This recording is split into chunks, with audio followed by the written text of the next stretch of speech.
दादी जी कपारे हाथ धर के बैठ गई, सोचे लगले ये भाई बहुत बड़ा संकट हो।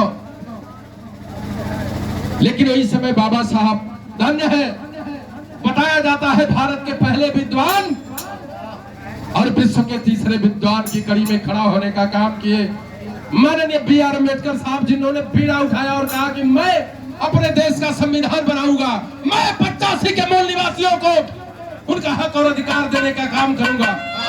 और बाबा साहब ने संविधान लिखने का काम किया और बता दिया 85 के मूल निवासियों को, जब तक तुम्हारे कलम में ताकत है, मैं इस मंच की ओर से गुजारिश करता हूं, नमक रोटी खा लेना, कपड़ा खराब पहन लेना ये भैया, लेकिन अपने बच्चों को अच्छी तालीम और अच्छी शिक्षा देने का काम जरूर करना, क्योंकि बाबा साहब ने कहा शिक्षा वो स्वर्ण का दूध है जो जितना ही पिएगा उतना ही गुर्राएगा।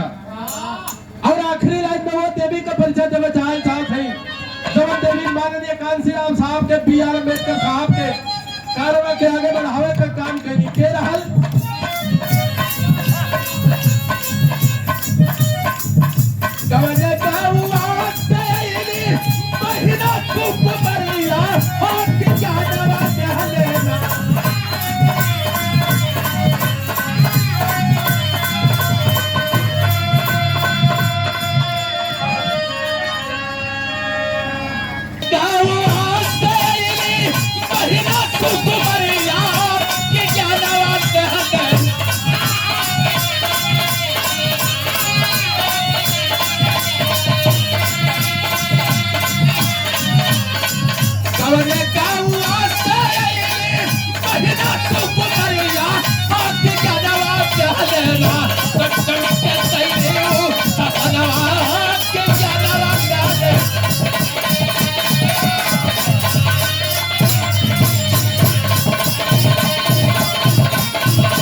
और इसी के साथ हम अपने गीत को समाप्त